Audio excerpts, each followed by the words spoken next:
So we're going to start off with Cleta Mitchell, a special lady who I've worked with for a long time. She does me a lot of favors. I try to do her a lot of favors. It takes, cooperation. We need a voice every place. And Cleta Mitchell is the voice. I go on her Zoom meeting every Friday. So Cleta, come on down. Thank you so much, Steve. Thanks for all of you for spending a little time talking about how we save our elections in America. I'll try to get through this as quickly as I can. I have a lot of things I'd like to share with you, but the first thing is, one of the things that I have been very convicted of for the last 3 years since 2020 is that the only way we're going to be able to overcome what the left has done to our election system is by being engaged on an ongoing basis in our local election offices and in our state coalitions, joining with like-minded people in your area. So I'm the founder of the Election Integrity Network and wrote and published in 2021 the Citizen's Guide to Building an Election Integrity Infrastructure. I would urge you to go to www.whoscounting.us, that's WHOS counting, whoscounting.us. Download a copy of the Citizen's Guide. And they're also, we have about 20 training videos.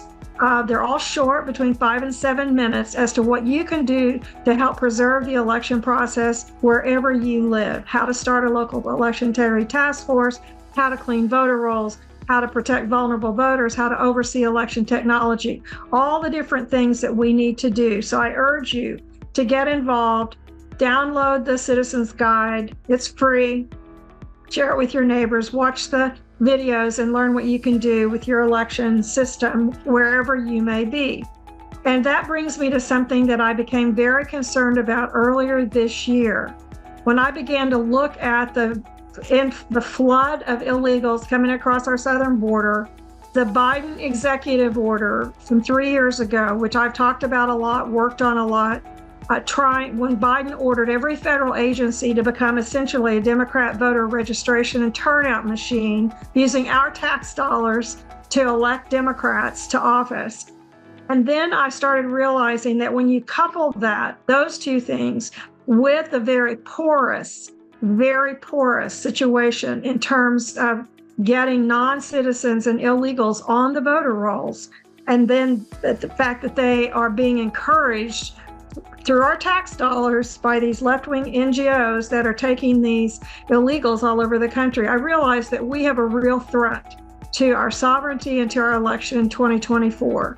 So one of the things that I've done since January, and I would invite people to participate, is we have organized the National Only Citizens Vote Coalition. We'd love to have you participate. Go to the website. It's onlycitizensvotecoalition.com.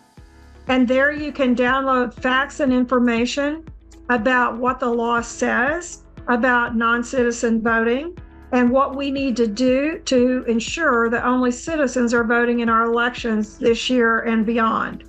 So there's polling data, there is a toolkit, and there's also a link. We started today a national working group that is going to be meeting weekly to talk about what we as citizens can do to stop non-citizen voting in our states. And so we started, it meets once a week at 11 o'clock Eastern time on Thursday mornings. And we would urge you to sign up. The link to the National Working Group is on our website at onlycitizensvotecoalition.com. The SAVE Act, which is the Strengthening American Voter Eligibility Act, has been introduced by Congressman Chip Roy in the House with 40 Republican co-sponsors. There was a hearing today in the Committee on House Administration. You can go to the web and watch that hearing. I urge you to do that. Witnesses talked about the importance of stopping non-citizens voting in our elections. If you go to just Google Committee on House Administration and find the hearing that was held today, May 16th, and you can watch it. You can watch the questions and answers. You can see who on the committee is worried about non-citizen voting and who isn't. So I urge everybody to understand that we need a lot of citizen outpouring to stop what the left is planning with regard to non-citizen voting. And Biden made a Freudian slip last week when he referred to the illegals as Hispanic voters. He referred to them that way, which means that's the way they're talking about it inside. We have over 70 organizations, as you can see on the website, over 70 state, local, and national organizations who have already joined the National Coalition on only citizen voting. And if you have an organization and you would like to join that coalition, please go to the website and indicate that you're interested in doing that. We're trying to build massive numbers of citizens telling their members of Congress to vote yes on the SAVE Act. We expect that to come to the floor hopefully early in June. We want members of Congress, members of the House to co-sponsor the bill. And we want to put pressure on the Senate. Senator Mike Lee is introducing the companion to the House bill. And so the Senate, I think there are 5 co-sponsors in addition to Senator Lee. So we've got a lot of work to do. And we have years to overcome of plans laid by the very radical left to insinuate illegals and non-citizens into our election system. But we cannot expect President Trump to win and Republicans, conservatives to win, if we allow all these non-citizens and illegals to be voting this fall. So that's a bit about what I'm focused on. There are many, many people who are engaged. And honestly, just in the last 2 weeks, since we announced the SAVE Act, the Speaker of the House, Mike Johnson, hosted a press conference a week ago in announcing the filing of the SAVE Act. And since we announced the coalition and people have been talking about this, state legislatures are beginning to take notice. And we know that if citizens get engaged and tell their legislators, what are you doing to get the data from the DMV to make sure that you run it against the voter rolls and make sure that there are no illegals or non-citizens on our voter rolls. There's a lot of work to do.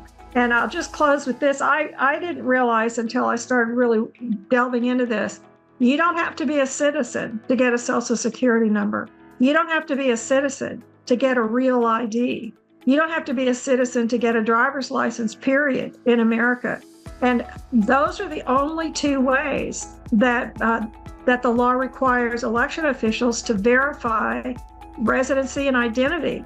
But there's no requirement under federal law to verify citizenship status. That's what the SAVE Act will do, require verification so that non-citizens are not getting added to our voter rolls. So I hope that all of you will get involved. We're trying to give people the tools to work back home where it counts, because that's where the elections take place. There's one question Art Wonderly asked if there are any court cases filed to challenge non-citizen voting.